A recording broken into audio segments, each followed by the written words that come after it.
welcome back to the Podcast Playground. Our newest podcast is The Best Podcast. Join Jay Carter and me, Vida Best, on The Best Podcast, where the dynamic duo brings you their insider secrets to everything wonderful. Known for their discerning taste, the Best family has critiqued the finest in entertainment, technology, and lifestyle. Now Jay and me dive deep into the top 5 everything, from the latest cell phones to affordable wines that won't break the bank. So tell a friend, you've found the best podcast, where every recommendation is a gem waiting to be uncovered. Tune in weekly for your dose of excellence. Imagine walking into your home and just saying, lights on, or, tapping your phone to lock up at night. Your home isn't just like 4 walls anymore. It's working for you, adapting, effortlessly. Yeah, that feeling of seamless control, having your space just respond to you, that's really the core promise of home automation, isn't it? It's where tech stops being just gadgets and really weaves into your daily life. Makes things more convenient, sure, but also more comfortable, secure, efficient. And that weaving in, that integration, that's exactly what we're diving into today. How tech is, fundamentally changing our homes. You've brought us a great stack of sources. We've got industry analysis, expert takes, device deep dives, and what I find really cool, these real-world stories from people using this stuff. Right, we've got the material to really understand the scale of this, the systems and devices making it happen, and honestly, some really creative ways people are putting it all together. So our mission here is to guide you through all this material. We want to pull out what's most important, what home automation is, who the key players are, the tech driving it, what you should really think about if you're looking to make your home smarter. And show you some genuinely cool ways people are doing it already. Exactly. Okay, so let's maybe start with the big picture, set the scene a bit. Because the sources make it clear this isn't some niche hobby anymore. It's huge. The market is just booming. Oh, absolutely. The numbers are pretty staggering, actually. Sources are projecting the global smart home market to hit something like $174 billion by 2025. Wow. Yeah, that's massive. It just shows how fast this is being adopted, becoming kind of standard. And really, at its heart, home automation is it's about using smart devices, connected systems to control and automate parts of your home. We're talking lights, heating, cooling, security, entertainment, you name it. Often using your voice or just tapping an app. And the sources really highlight the key benefits pushing this growth. Convenience is a big one for lots of people, right? Like adjusting the heat before you even get home or turning off all the lights at once from bed. It just smooths out the day. Definitely. And beyond convenience, there's real value in energy efficiency. Think about automated thermostats learning when you're away, or lights turning off in empty rooms. That can actually lead to, noticeable savings on your bills. That's a good point. And security, too. That's a huge driver. Being able to check cameras remotely, get alerts if a door opens. Yep. That offers a lot of peace of mind for people. So that's the why and the sheer scale. But okay, how do you actually do it? How do you build this smart home? What are the building blocks? That's the next step. And the sources really stress that while individual gadgets are fun, the real power comes from building a system that gives you way more customization, more flexibility than just, having a bunch of separate devices. Exactly. You need an orchestrator, something to manage it all.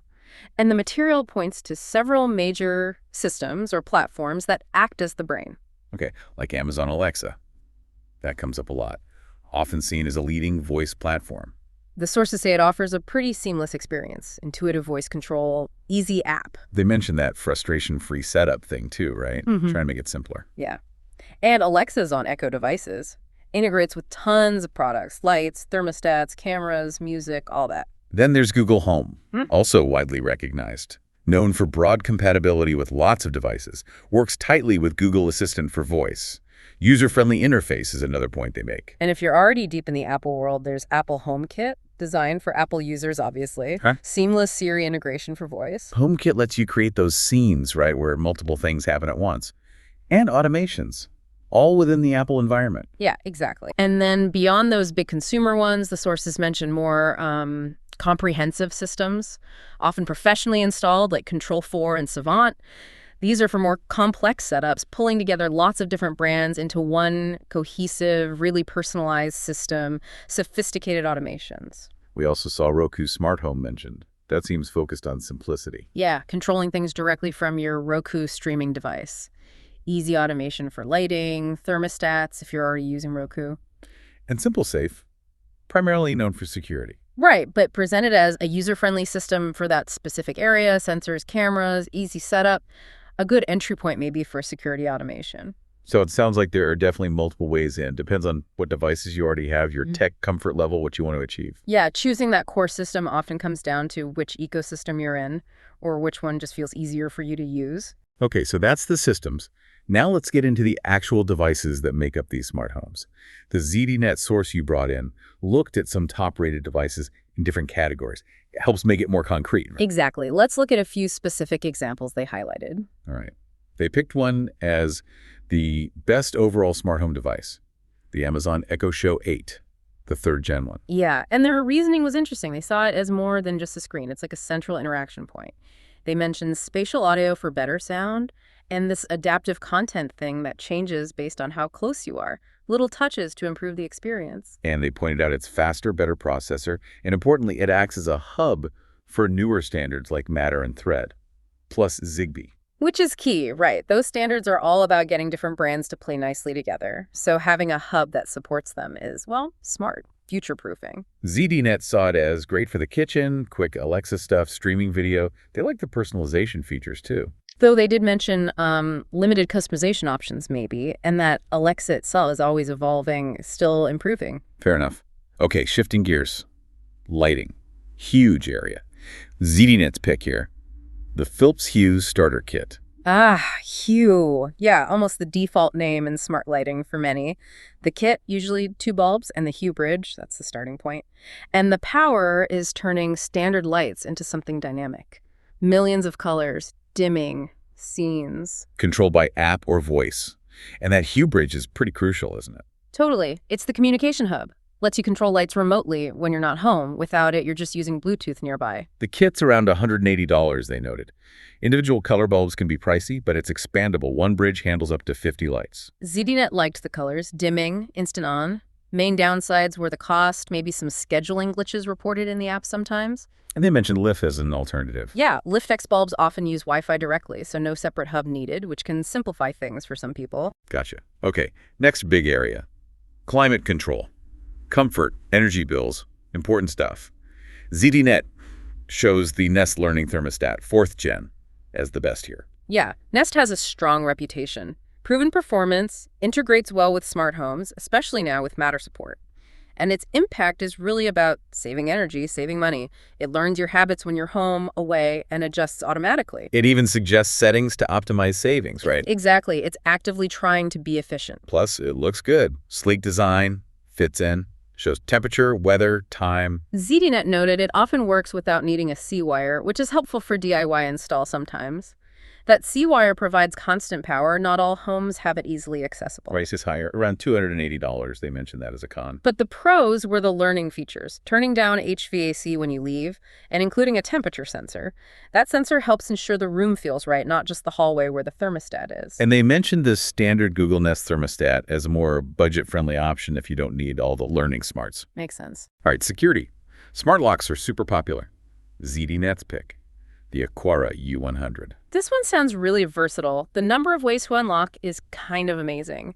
Passcode, fingerprint, physical key, app, NFC tags, even Apple Home Key. Just tap your iPhone or watch. Super convenient, especially, like if your hands are full of groceries or something. Or for letting in a pet sitter without giving out a key. Right, and priced around $150. ZDNet liked its wide compatibility HomeKit, Alexa, Google Home, even IFTTT for connecting other services. Connects via Bluetooth and Wi-Fi, but does need an Aquara hub for all the features, especially remote access. So Pros works with lots of systems, tons of unlock methods, pretty inexpensive compared to some. Main con they found was the Aquara app could be a bit slow sometimes, which for a lock, you'd want it to be responsive. Yeah, definitely something to keep in mind. Okay. Broader security camera systems. ZDNet recommended the UFI Security UFI Cam 3 and Homebase 3 bundle.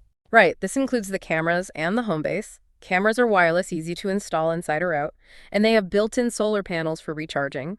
The reviewer found those worked pretty well, which is great. Less hassle taking them down to charge. 4K resolution too. Nice and sharp. And the big thing with the Homebase 3 is local storage. Yes. No monthly cloud storage fees. That's a major selling point for a lot of users. Saves money long term. The system can even apparently stitch together clips from multiple cameras if they catch the same event.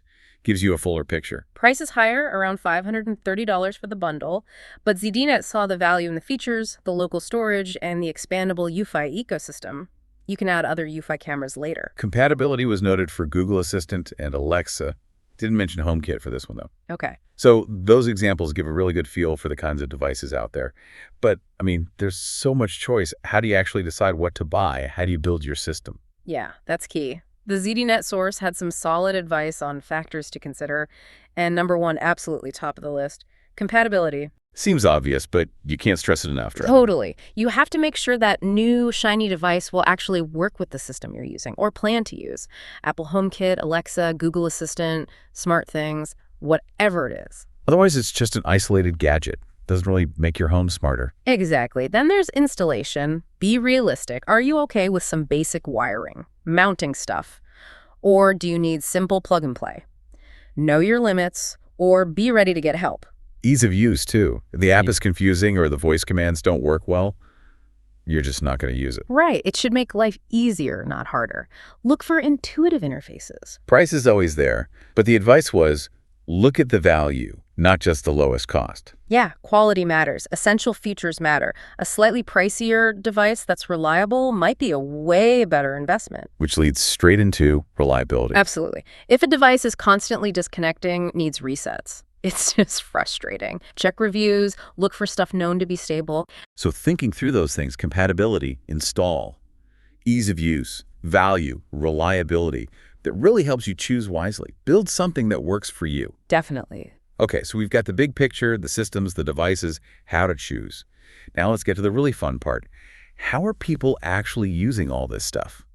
The YouTube viewer showcase source you share was amazing for this. So creative. It really is inspiring, seeing how people tailor the tech to solve their own specific everyday problems.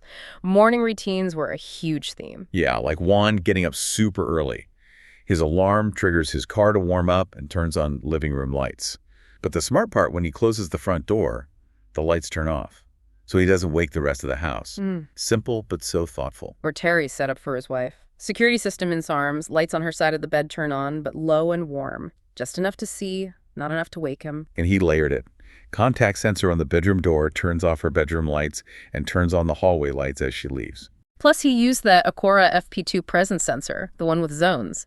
If it detects Terry isn't in bed, her lights come on brighter, because it knows it won't disturb him. That's really personalized. Wow. Then Edgar's morning routine using shortcuts. Simulating a sunrise with hue bulbs over 30 minutes. That's pretty cool. Plus dimming his phone, turning off a fan, getting a spoken summary of weather, tasks, calendar, creating a whole mood to start the day.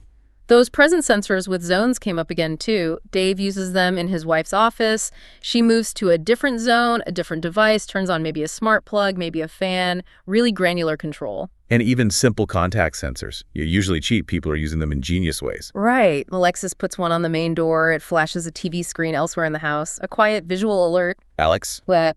Contact sensor on a piano lid. Open lid, lamp turns on. Close lid, lamp turns off. So elegant. Timothy's mailbox sensor. Sends a phone notification when opened, and another if it's left open too long. Brilliant. People are even hacking them, modifying them. Gabby in Australia connected an infrared driveway sensor to a modified contact sensor. So car or person breaks the beam. Lights flash, notifications, announces motion inside, links to a camera.